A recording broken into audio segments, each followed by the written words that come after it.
happy Halloween, Halloween, Halloween, happy, happy Halloween, Silver Shamrock. It's almost time, kids.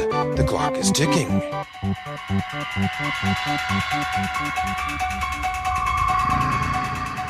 The boogeyman is coming. He's gonna get you. He's gonna get you. He's gonna get you. He's gonna get you. He's gonna get you. He's gonna get you. Welcome to the now playing Halloween retrospective series. I'm only trying to give America a good show. Hosted by Stuart. I spent 8 years trying to reach him, and then another 7 trying to keep him locked up. Arnie. I prayed that he would burn in hell, but in my heart I knew that hell would not have him. And Brock. One must remember not to be fooled by his calm, unassuming facade. You know, it's Halloween. I guess everyone's entitled to one good scare, huh? Due to the current release of Rob Zombie's new Halloween movie, H2, we will be watching and reviewing all of the films in the Halloween series. These eyes will deceive you. A warning, these conversations will be spoiler-filled, and as the movies are R-rated, there may be some objectionable language. Every other word you say is either hell or shit or damn. Trick or treat, motherfucker.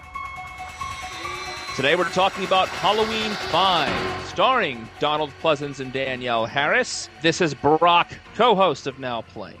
Stuart, I'm in L.A.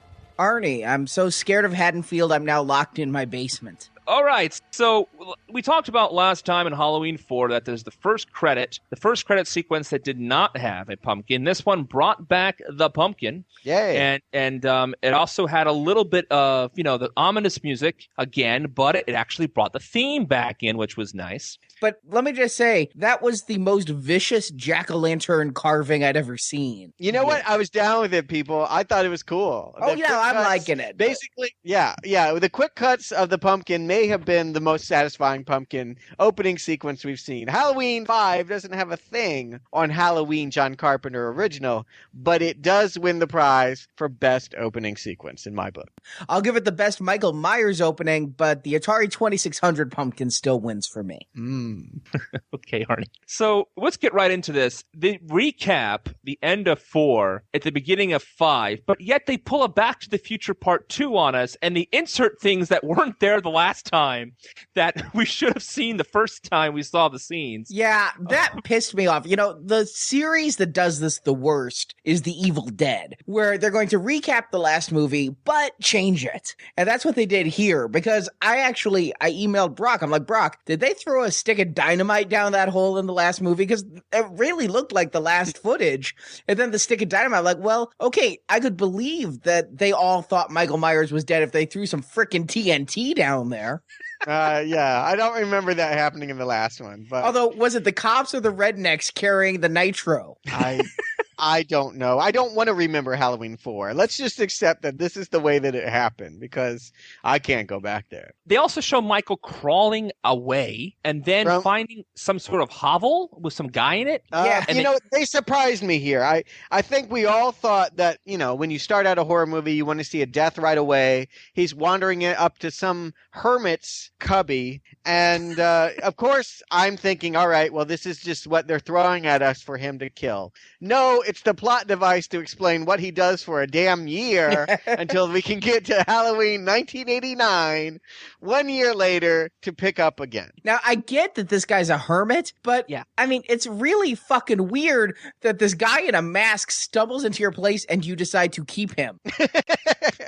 Well, he was keeping a parrot as well, so, I mean, I feel like he was a collector of anything odd. I mean, I don't understand how a hermit like him exists in Central Illinois. Arnie, obviously, you and I have never met a hermit like that because, well, they don't apparently socialize with other people. But he doesn't notice mines exploding by his cubby. He never talks to anyone about a mass murderer living escaped in his area. He's just completely there to explain that Michael has nurtured for a year in a comatose state and then will wake up again on Halloween to continue almost exactly what he was doing in the last film. And I understand that Michael Michael is unstoppable, but if a normal man walks into your hovel and falls down over the course of a year, isn't he just going to die of malnutrition or something? You'd think he'd take him to the hospital. I mean, you'd think that he would recognize that, wow, there's like 50 bullet holes in him. Maybe this is beyond the scope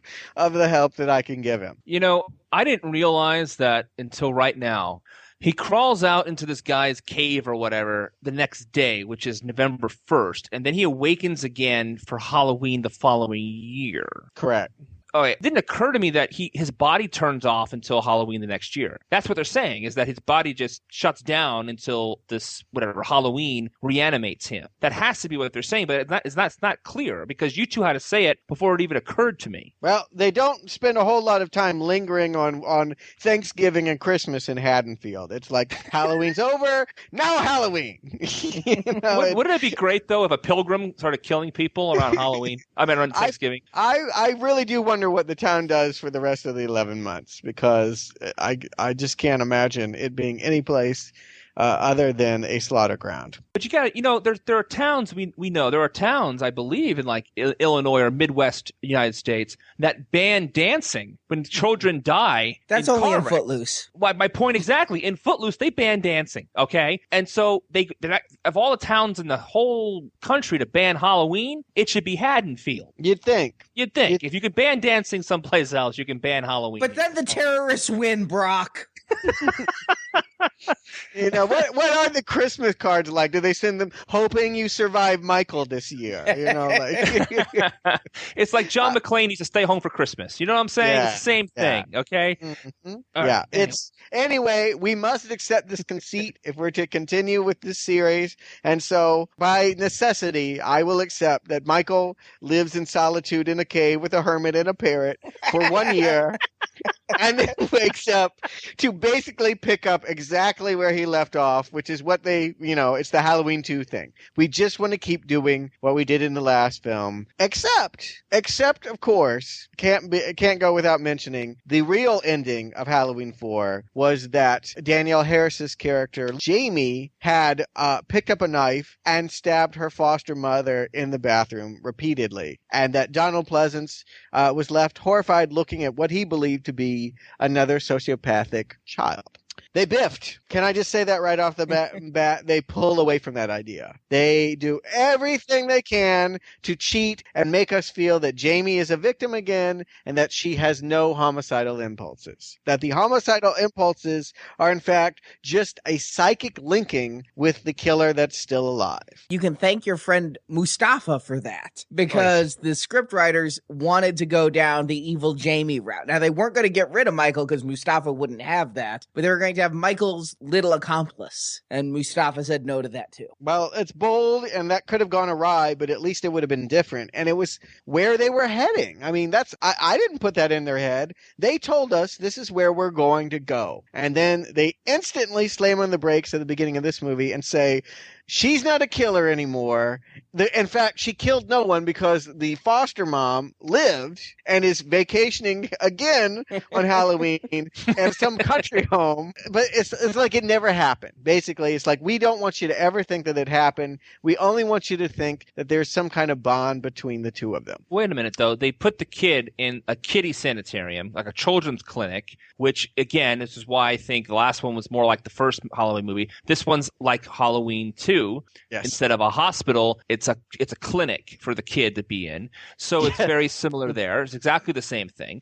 But they put the kid in the clinic, and she, has these episodes. Oh, and can I just say the biggest laugh? I had the biggest laugh watching this. The opening sequence, they're showing how she had knifed the foster mother, and then she wakes up from a dream, and a nurse comes running in, and she says, "Do you want me to call your mom?" All right, are you talking about the mom that was like Jamie Lee Curtis that died in the car crash? Or are you talking about the woman that I knifed last year 12 times? The one that I was just dreaming about killing. No, I don't think that if I were a foster parent, I would continue in that role if the child picked up a knife and stabbed me 12 times. I don't think I'm going to be there for little Jamie after she does me with a shank in the bathroom. Well, in that line, I mean, it's not like Jamie's still living there. She's in a sanitarium. Right. At that point, she doesn't have foster parents. Right. There's no fostering there. But the sister... There's running away to... Yes, exactly. But at least we still have Rachel, who's there. I don't understand why. I do not understand why Rachel is there. It doesn't make any sense that Rachel would visit this little girl who's just her foster sister and who stabbed her mom. It doesn't make any sense. It doesn't make any sense why. And that they would go celebrate Halloween together with her. With her. Oh my God. Yeah, of all people. and it doesn't make any sense that Rachel's friends are as close, if not closer to this girl to the point where they visit her without Rachel around. Can I just say that I love how in horror movies where a teenager does survive to the sequel, by the sequel, they have a whole new group of close personal friends that we never saw before. Yeah, and I love this one that her personality was different. In the year that, after going through that whole ordeal last year, she seems more confident, more sexually confident, and, just different kind of character. And maybe they did that so they can kill her, but it just didn't make any sense to me how that character didn't carry over. Jamie carried over okay. I thought the consistency was there for her except for the episodes. But for Rachel, I thought it was a whole different person. It's just the same actress. Yeah. Jamie is now confined in a hospital, having nightmares that Michael is coming for her, and she gets so out of her head, so panicked at one point, she cannot breathe. Follow me through this. They move her. They're like, she can't breathe, so they're like running her down the hall on a gurney to a room where they can perform a tracheotomy. I'm like, you need to do that instantly. You don't need to get to the tracheotomy room to allow her to breathe. The tracheotomy room. And then right before they puncture a hole in her throat, who should appear? Donald Pleasance. Sam Loomis is there to say, no, don't do it because I don't want the child to breathe.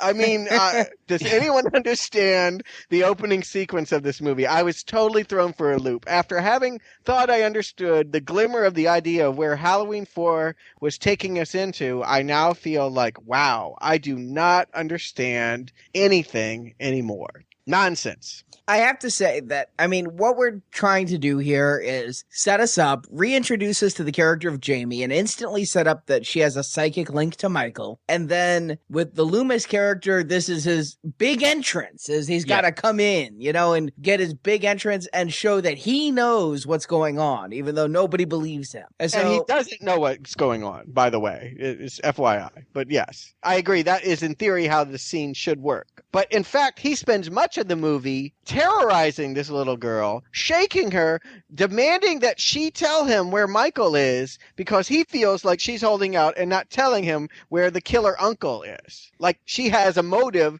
for not sharing with the authorities where the man that wants to slaughter her is. Do you think it was a conscious attempt to make Loomis frightening in this movie? Because at many points you wonder who the villain is. I do know that there was a creative struggle on the set in that Donald Pleasance very much wanted the storyline to be about him, little girl, and it being sort of a mirror about his relationship with the early years of Michael, and the director not going for that. So it doesn't really make sense to me that Donald Pleasance is here. It certainly doesn't make sense to me that he's so abusive to this little girl when the killer, at least so he thinks, has been exterminated. It just doesn't make sense that he's demanding answers for where Michael is if he thinks she's the killer. I saw the same thing you saw with his character being crazy. And when Arnie said that thing about maybe they're trying to make him, more of a villain, and that never occurred to me. I just thought it was, the return of the Shatner acting for Pleasance. And I thought his choices were bad and over the top because no one was reining him in. And I felt bad for the little girl as an actress, having that guy scream in her face the whole time. I really did. The scene that I was thinking of is really at the end, to jump way forward, where I'm watching this, I'm like, is he offering the girl to Michael? Is he luring Michael with the girl? What's going on? And I think it was intentional Rachel, you're supposed to think that he's taking her to Michael for Michael to kill her because Loomis thinks that will end it. I mean, it's all very vague, but that's how I was reading it, is it could have gone that way. I mean, going back to the original where Donald and Carpenter talked about how the character's inspiration was sort of Van Helsing. Van Helsing is a character that is not totally heroic, that he is on the side of good, but that his methods and that the thrust of what he's trying to do it's just as crazy in some ways as the villains. And in this one, I agree. Donald Pleasance, Sam Loomis is no longer a heroic force in the story. He is one of many characters, authority figures, who is doing bad by Jamie. Here's this little girl that is just getting crapped on and disappointed by everyone. There's a considerable lack of characters who live that are meant to be protectors and heroic figures in the story. Rachel, as you've mentioned, is nixed real early. It's very strange. It was sort of a throwback to what reminded me of anything else of Friday the 13th Part 2, in which we have a major character from the last one taking a shower, coming out, and then getting killed. I thought Psycho when they killed the main girl in like really early in the movie, so you didn't understand why they did that? Yes. I was freaked out because I went into this movie not remembering it at all, and I thought it was again going to be those two running from Michael, and I'm sitting there kind of going, I just saw this movie, and then they kill her, and I'm like, oh shit. I agree. It's quote-unquote a game changer, and it means that we need somebody new to step into that role and be someone that's going to help little Jamie survive this attack. But did it have to be Tina? Because when Tina shows up as Rachel's friend, Marjorie, my wife, turns to me and says, please tell me Tina gets it first. What an annoying, shrill little slut. And I'm not saying slut in a misogenic way. She's actually a slut. You know what? We're gonna disagree here. I actually liked Tina more than I ever liked Rachel. I thought that the actress had more natural screen charisma than Ellie Cornell, the actress Wendy Kaplan. I don't know who the hell that is, but that's who played Tina. She was more of a character. I guess that's what I responded to. She felt like a person, whereas Rachel just felt like some blank, some sitcom nobody who had no personality, totally boring, not interesting in any way. Here was a character who was, yes, sexually promiscuous, complicated, liked children, and yet at the same time was, into doing bad and bad boys. Well, of course, that's not my problem with her. I have no problem with bad girls. My problem was she was annoying. She was hopping all around. It was like the actress did an 8-ball before going on camera. She was shrill and everywhere. Well, Donald Pleasance is like he did 8 shots before he went on camera. I mean, they all appear off. I just want to say a personal preference. I feel like Tina was a better character and a more appealing person to watch than Rachel, who was assigned to be the protectorate of our child star. Yeah, but wait a second. I agree with you that I enjoyed watching Tina as a character more. I agree with Arnie that she was a little bit annoying. But what I don't understand is why I have to care about Tina so much and why she has to carry this movie. Because it's not her movie. Why does she help this little girl? She has absolutely no connection at all to this little girl that would compel her to go out of her way to even see her, visit her on Halloween, to change her plans. Sacrifice her life. She ends up jumping in front of the knife so that Jamie doesn't get killed by Michael. I mean, all the stuff that she does in this movie is completely unjustified for the character. Let's talk about how far removed that is. The friends of the foster sister of a mute psychopathic child. This is the bond that they have. This is the relationship. The girl can't even talk anymore. Like, we've established that Jamie no longer speaks. She's psychotic, or at least having psychotic episodes. And the foster family's friend cares enough to go to the Halloween pageant and support her and not have sex with her boyfriend, or delay it rather, so that she can support this child. Actually, you're wrong. Doesn't she skip the pageant to have sex? Yeah, she says to Jamie, I can't come. When you're older, you'll understand. But she does change her mind. No, she doesn't.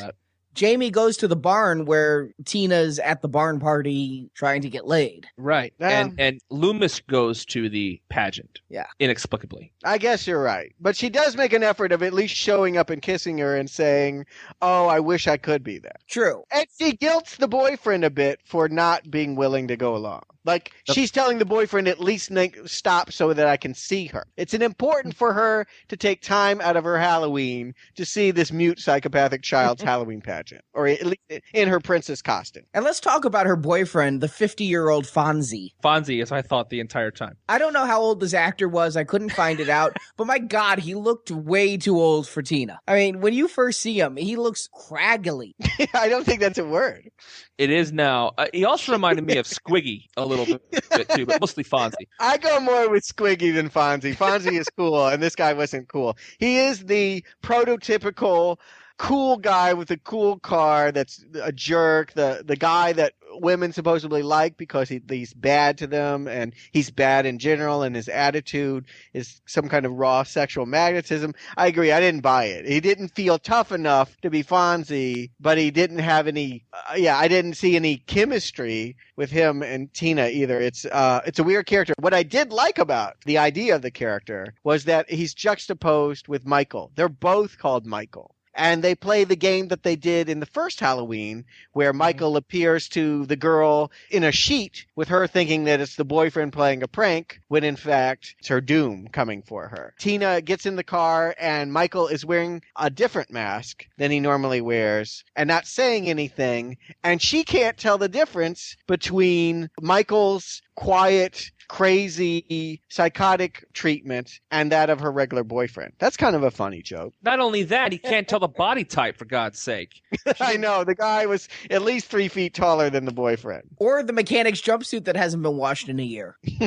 But it's Halloween. She could maybe think that he's, I don't know how you fill that out. Stilts, football padding. I don't know, but you can at least give the conceit he's attempting to wear another costume. So maybe she thinks, I don't know why she thinks. Maybe because they're both called Mike. I don't know. But it is at least sort of a funny interplay for a little bit. Of course, that gives you the scene that, these movies love to have, where the girls are like, Michael, let me in the car. And, she's talking to the killer, like you say, the double play there, where the audience is like, oh, shit, Mm-hmm. Okay, so the nitty-gritty of this movie is that Michael returns to Haddonfield, finds out that Jamie's not in Haddonfield, she's in the sanitarium, whatever the hell she is, and so he kills all the people that are, able to tell him where Jamie is, or he can get clues for it. And, here's the problem, and it was a problem in the last movie too. I don't really understand the nature of their relationship. I understand that Michael wanted to kill his sexually promiscuous older sister for being sexually promiscuous, because there's something about his psychosis, something about his bloodthirstiness that he equates with the sinfulness of the sexual act. For him to feel that way about any extended relative doesn't make any sense to me. It just doesn't work. But we end up finding that Jamie Lee Curtis's character, Laurie, was also his sister. I mean, at least she was of age. We're supposed to be meant to feel like any sibling of Michael or any family relationship that's female is in jeopardy. I think that's where they're going with this. But doesn't this go back to what you said, I think, during our part 2 discussion, which is Michael has to have a target, otherwise he'll just kill whoever's walking by.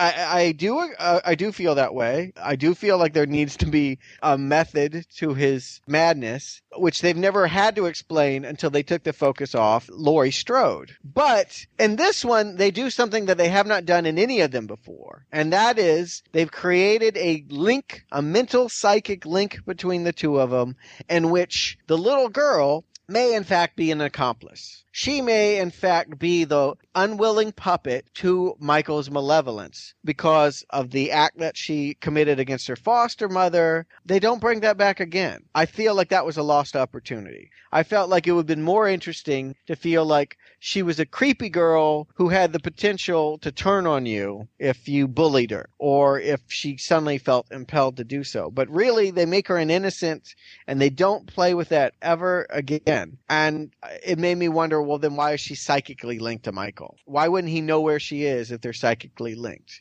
John Carpenter wrote a movie that was exactly this. It was called The Eyes of Laura Mars, and it was Faye Dunaway would have these flashbacks in which she could see through the eyes of a killer. And eventually she could see that he was looking at her and that she had to run from the killer that she didn't know. I felt like they were heading towards that way, and then something happened in the creative process to make them abandon it. And I feel like if you're going to have a psychic link, go for it. Make it different. It was too timid. They could have really made this one feel different, and instead they barely made it feel different from the last one. Well, it seems like they're really trying to set it up. This is, almost like the Empire Strikes Back of the Halloween series, because you had part 4, which was fairly self-contained, although there was a little bit of a hint at the end that we could do a sequel. And now part 5 is quite clearly done, either incompetently or with part 6 clearly in mind.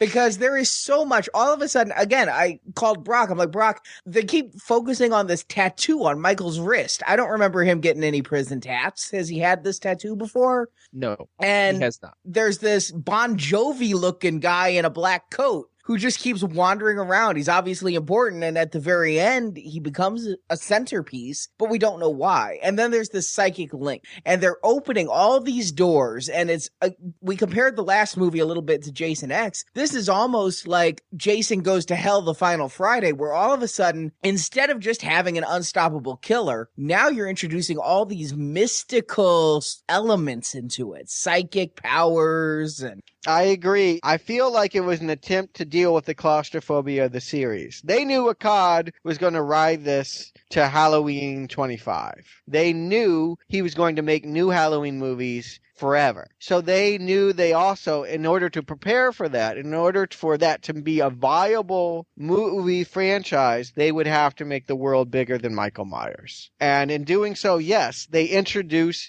the idea that there is someone else in the world that is encouraging him and helping him prison break and continue whatever it is that he's doing for their cause. Why would the incarnate of evil need friends? I don't know. It doesn't make sense. And I don't think they know. I think that they just knew they needed to open this thing up and they could make the next one the one about the FOMs, Friends of Michael. We don't see the guy's face. I don't even know if we see a cowboy hat. We see the cowboy boots and the duster. I first saw his boot come into the scene, the frame, whatever. I think we might have seen his wrist too. The first thing I thought of was Kill Frogs, which is the guy from the Muppet movie. But to me, it was one of those bullshit bounty hunter just there for the sake of being there, and I'm not going to find out enough information about this guy character. And the fact that he keeps coming back later on was unfulfilling for me, but that he broke Michael out at the end, I felt was at least a little promising that we might get a good character. The last time we saw a bounty hunter, an unfulfilling bounty hunter character in a horror movie, it was the dude from 21 Jump Street that came out of nowhere, knew all this information, and then didn't follow through all of the promise the character had. So I have no hopes for this guy whatsoever, but I just found it really odd that he kept on coming back, but didn't really do anything, and we don't know who it is. It seemed completely like this is a bridge movie for the hell of it. Why didn't they just tell this guy's story this time? If you're going to put Michael escaping from the mine shaft in the beginning of the movie and sleeping in this guy's cave, why not have this guy be that guy? Or why not have this guy save Michael? Why on earth are we having these little teases throughout the whole movie and then not fulfilling it at the end instead of giving me a big old tease at the end? It doesn't make any sense. Because they didn't know, and because they knew that they would have to do something different in the next movie. I feel like it was totally a way for them to open up the story, because they knew it is not possible to keep making movies in which a little girl runs away from a big scary man with a knife. Then do that this movie. You don't need a bridge movie. If that's the story they want to tell, then either put the girl to safety and get her away from him completely and have Michael and this guy go on different adventures, do a road movie for God's sake. I don't care. But why waste our time with yet another rehashing of the same kind of stuff, but completely worse than 4, plus had this guy come in and out of the movie inexplicably. Well, I can tell you this. It's because Mustafa, after the success of 4, and 4 was a success, wanted to make a Halloween movie every year. Yeah. And while they've been able to pull it off with Saw, they weren't able to pull it off with Halloween. This came out 1 year after the last one. It was rushed. It was unfinished in certain regards, and it bombed miserably. And so they didn't do the next one the next year. So why create a bridge movie? Money. They figure they're going to be churning these out once a year. They don't want to run out of story. Yeah, that's what I'm saying. And you got the wrong people making decisions. You have the money man who just wants to use Halloween as a mint, that it's just literally going to be every year. I can guarantee that I'm going to make $30 million in theaters, and Oh, come whatever. on, 15. Let's be honest. Yeah, right. Because the Friday the 13th movies are coming out one a year, and so that was probably his model he was thinking about. I got you. But not at this point. At this point, the slasher craze was dying down. No, it was at the peak. It was at the peak, 1989. That was the peak. That was where it was going to turn. That was where it was going to tip. In 1989, with Halloween 5, Nightmare on Elm Street 5, and Friday the 13th Part 8 jumped the shark. It was at that point that people stopped going to see them in the same way that they did.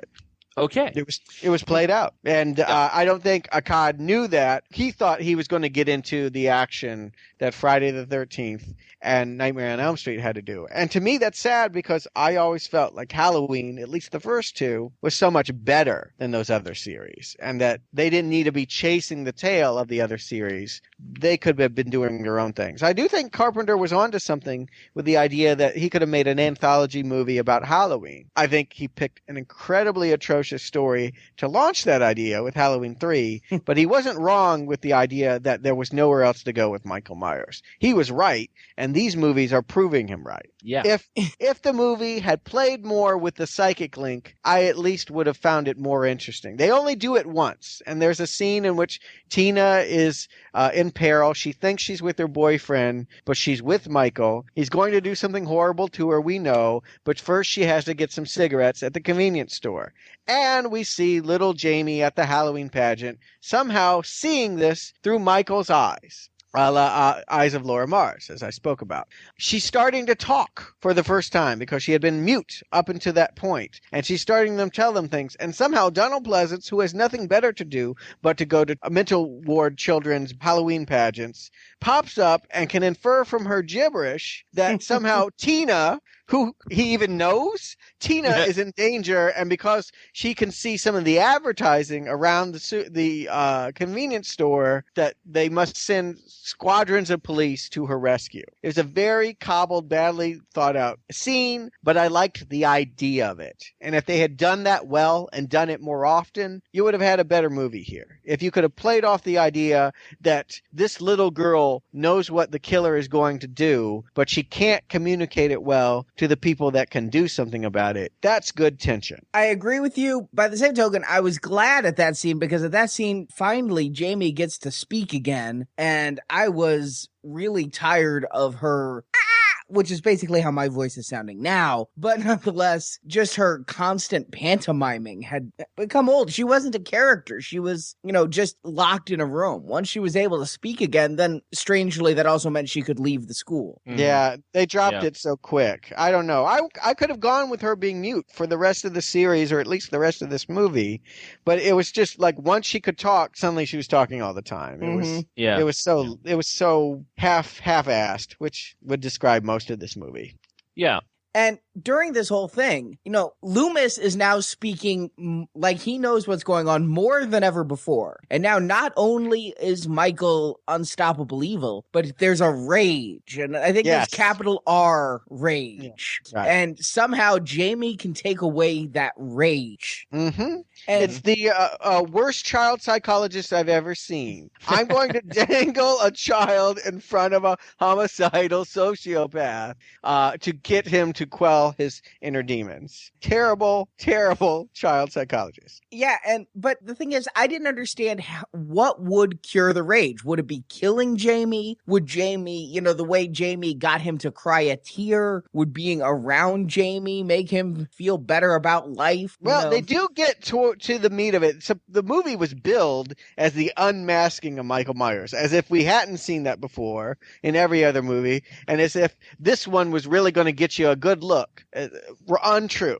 When they take off the mask, they really, could have gone the Friday the 13th route. I mean, we have Michael, who was burned for 10 years. He had his face bandaged. They could have really gone the gnarly, pussy burn route. And instead, his skin looked normal and we just see a tear. Yeah, and blonde hair. It was anticlimactic. Those things tend to be. I mean, I'll stir the pot here. I know you guys are big Star Wars fans. I think it's disappointing when Vader gets unmasked. It's always disappointing when you unmask something that you have an idea about what's underneath and then you actually see it. So maybe they're not wrong about never showing us, but don't tease me. Don't take it off and then not show me. Either keep it on or take it off and let's get a good look. You sound like me talking to some of my old girlfriends. But other than that... And scene. It just seems like that's what the horror audience wants, is show us the gore. And that could have been a chance to show us something really fucked up. And, this movie's not about giving the audience what it wants. It's about teasing the audience to continue to want it until the next movie. But they do have this scene in which Jamie is alone with her uncle. He's about to do her, and she uses the term uncle. And it strikes some kind of sentimental chord with him. It reminds him of the humanity that is somehow still enmeshed with this unstoppable evil. He removes his own mask in shadow. Damn it, we still don't get a good look. And he sheds a single tear. And all I could think of was, didn't they shoot out both his eyes in part 2? Isn't this man supposed to be blind? How is he crying? How is he then seeing to get everywhere around then, Stuart? I mean, you can go the fire healed him. Yeah. That's what you were thinking in that scene. I was thinking in that scene, A, why is there a coffin there? And B, why did she voluntarily crawl into it? She was preparing to die. I thought that was a little intense, actually. She was accepting the fact that Michael was going to kill her, and that was her fate. Oh, I didn't get that at all. Pretty tough. She was hiding in it. And the coffin was there because he stole it from a graveyard. Loomis says that in one of his many threatening speeches to Jamie. There's a coffin! What do you think he's going to do with it? Because when Rachel was killed in her house, the friends came over to the house, looking all over the house, and didn't find her body. So in addition to the coffin in that scene, we find Rachel's body in the room as well. And I must have missed that whole coffin. Beautiful line reading by Donald Pleasance. I must have missed that entire thing. So, well, not must have. I did. Because I did notice when Rachel was there that's what happened there. So maybe they were saying he was collecting all this stuff. Maybe Michael was preparing some sort of ceremony to bury all this stuff once and for all. I mean, I don't know. He does get sentimental. You can go back to the first movie and remember that he goes to the cemetery and takes the tombstone of his sister and puts it next to the body of a girl he kills. So obviously there is some tokenism to the way that he kills that strikes a chord. I don't know that it makes any sense. I don't really want to spend too much energy trying to figure out what Michael's doing, because I've never enjoyed Halloween as a profile of a serial killer. I don't think it's written or designed for you to look at it and go, so that's the methodology of a killer. It was designed to be a parable about a young woman dealing with her sexual anxiety in men. That's why 1 and 2 are good. That's why 4 and 5 are terrible.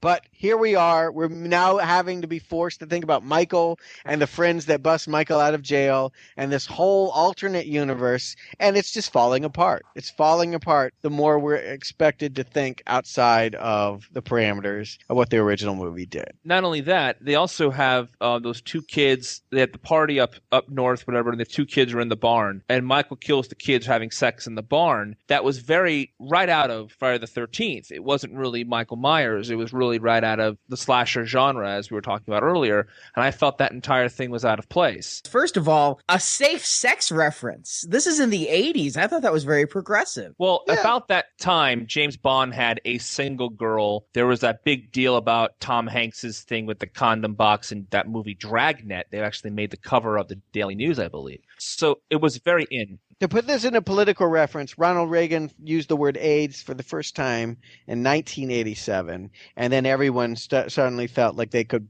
print and talk about safe sex and what that means. George Michael, I want your sex. All of that was afterwards, he was all about, well, we won't talk about, cut George Michael, because that's bad.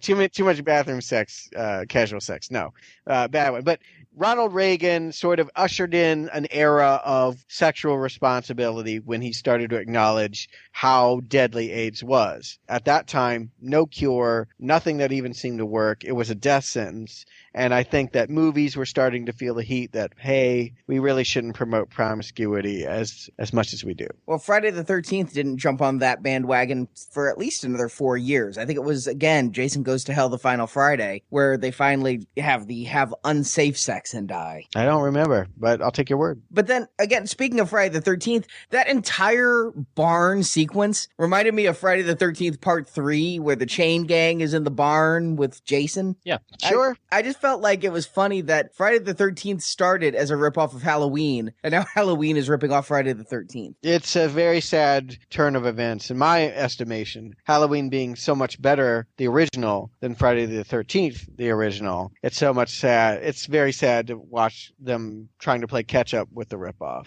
It was so unmotivated by anything that had happened. Right. It was like, why was Michael there? Jamie wasn't there. There was no reason for Michael to go to the beer bash in the woods at all, except to get Tina. Right. That was very weird. Tina is rescued by those cops, as we mentioned, at the convenience store, and they immediately take her to an underage drinking party in the woods. Cool cops. I gotta say. Did you notice the score for the cops too? Oh, yes.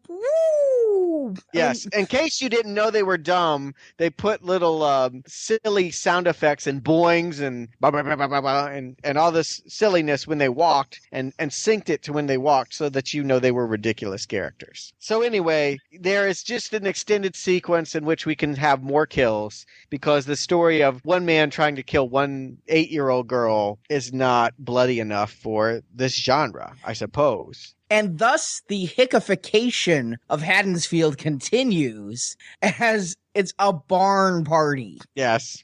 It didn't make any sense that it was in the barn either because they established early they want to have it at the Carruthers. Rachel's parents have gone away for Halloween. It's all going to be by themselves. And that's why Tina rushes in there to see what's going on. And they have a whole giant empty house to themselves. And instead they move the beer bash to the Tower Barn or whatever it was called. Weird. Did you notice the old lady at the party? Because she was freaking me out. There was like an 80-year-old woman in a rocker with all these like teens gyrating and grinding around her. Totally missed it. Yeah. Really? Yeah, it was weird. I'm like, why is my grandma at that party? At first, I actually rewound it because I wanted to see if it was just a really good costume. And no, it's like a grandma sitting there like, why are you all in my house? Maybe she was a relative of one of the big major investors. They had to give her a part, you know. I don't know. It's weird. I wish I'd seen it.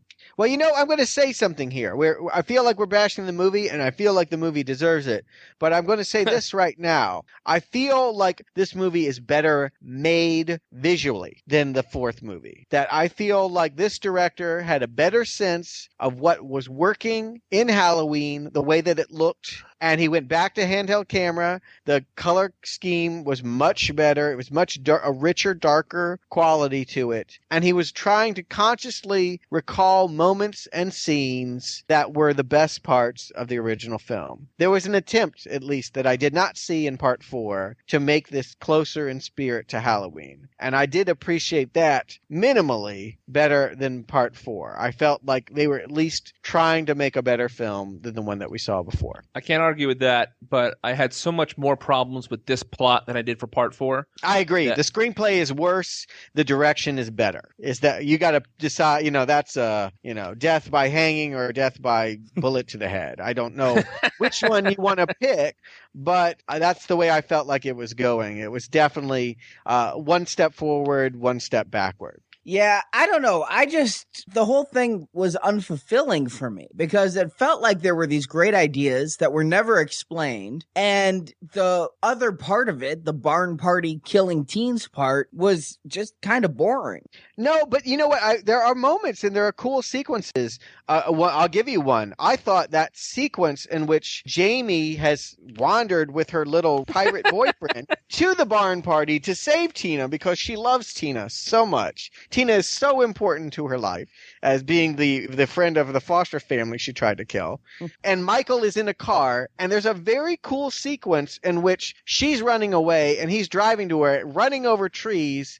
And I've never actually seen a sequence shot that well in that way. I actually thought it was well done. He ends up crashing into a car, and they play that old horn gimmick again, something they did in part 2, where we hear the horn that we know that must mean that Michael has fallen over onto the wheel, that he's dead, ha ha ha ha. And as, of course, Jamie and Tina are trying to pull it together and get away, the horn stops, and we know we're back into it again. I thought that was actually a very good sequence, and I didn't see any sequence like that in Halloween 4. Another strong sequence was the laundry chute scene. There's a really cool shot of her climbing into a laundry chute, and then him reaching inside and her falling down, and a whole sort of inner cat and mouse interplay in which he has to climb back up the chute while he is trying to open it and stab through it. I mean, those peril scenes are stronger to me than what was being done in the last film. They look better, they're filmed better, and there's, I don't want to oversell them. This is a terrible film,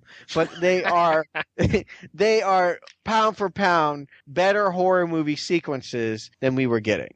Well, by the time they get to that scene with the laundry chute, I didn't care anymore. I honestly didn't. And that's a fair complaint because you're right. We're totally checked out. They kill Tina. Hell, after they kill the character that we were supposed to care about that takes care of Jamie, they kill the new one. So at that point, there is literally no one in the movie from Donald Pleasance or anyone else that we like. And that is the problem, is that they have eliminated all likable characters with the exception of this little girl who herself is complicated, potentially a killer. There's nowhere to put your energy in this movie. You just want it to be over at that point. You also kill Loomis twice in this one. Is he dead? And why is he dead? That was a weird ending to me. I have to agree. I mean, I'm not sure. I don't know if he's dead. He came back from fire before, so they kill him twice in this one. And it was funny. The one he fell on top of Michael's body or something. I thought either A, he had a heart attack, B, he just had a really satisfying poop, or C, he was spent after having intercourse, because he really his face was like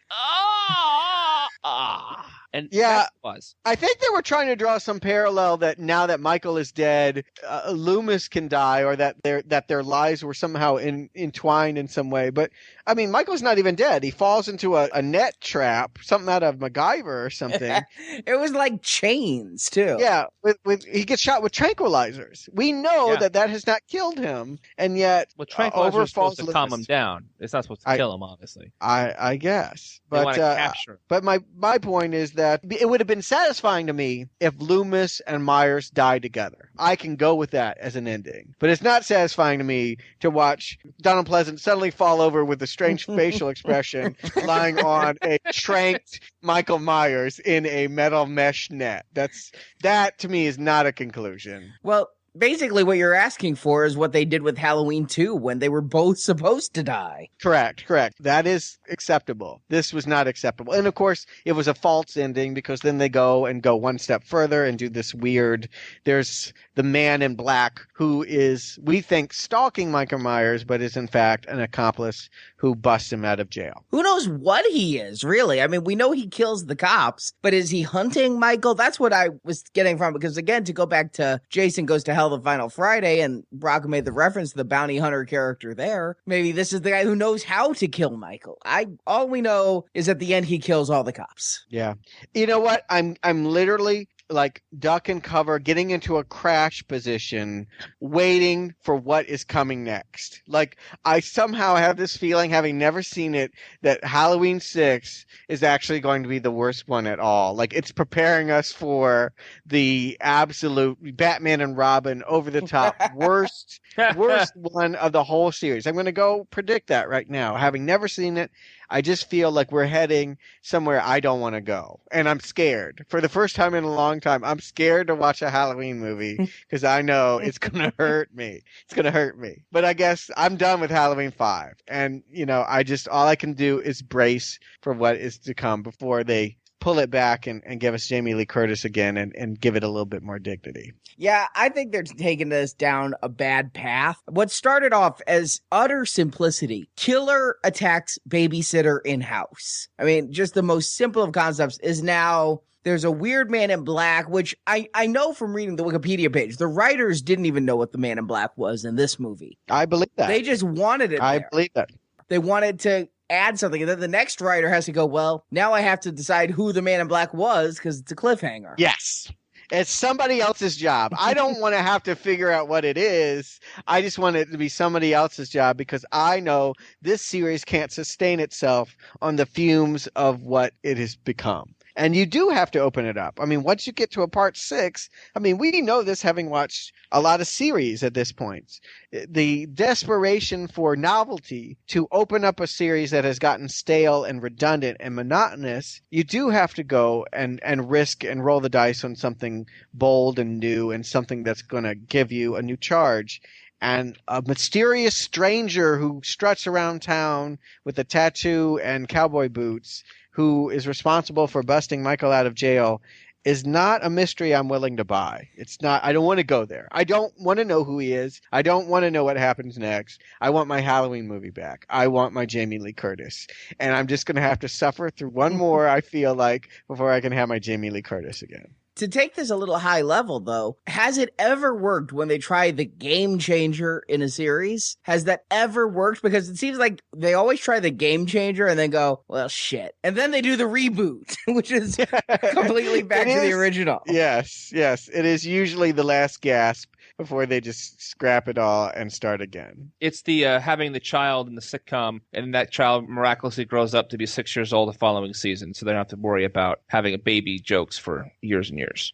It is a typical thing that happens. It actually isn't the aging process. It's just the bringing in of the child. It's trying to add a new element to create the freshness. And usually with a sitcom, though, you do that because you started with cute kids. Those cute kids are now hideous adolescents. Yes, and so exactly. you need another cute kid. But with a movie, what's happened is they've seen the old one. And so we feel like we have to top ourselves. So let's make it a new thing. Let's have some mysterious man in black and make it epic. Mm-hmm. And I mean, you just start to prepare for like, okay, is Michael Myers going to rap?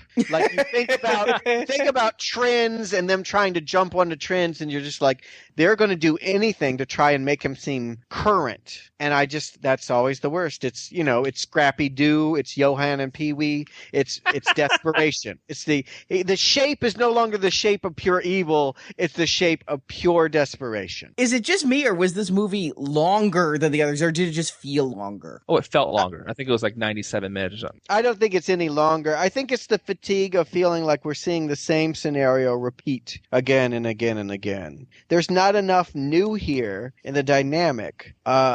Or rather, the new stuff isn't prominent enough to make us feel like this couldn't have happened in the last movie. Most of these scenes feel like they could have happened in the last movie. Or you could jumble them all up and it wouldn't matter what order they came in. Yeah, by the time Jamie was running to the barn party and then they go back to the house, it was when they went back to the house, I'm like, really? Are we in the fourth half hour here? I'm lost. And can I just say, why is the house still standing? Truly, why haven't the neighbors lobbied to have the thing demoed and build a nice condominium or city park? I mean, they have a shitty shitty alderman. Yeah, they really do. He's the one that Michael really ought to take out because they allow this to be some fright house with cobwebs. And I mean, you just get splinters looking at it. You can't walk into that house.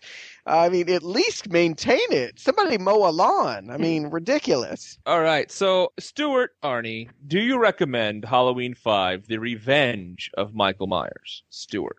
All right. I'll say this much. If you suffered through part 4 and lived and want more, I actually think this is an improvement. So I recommend that to those people.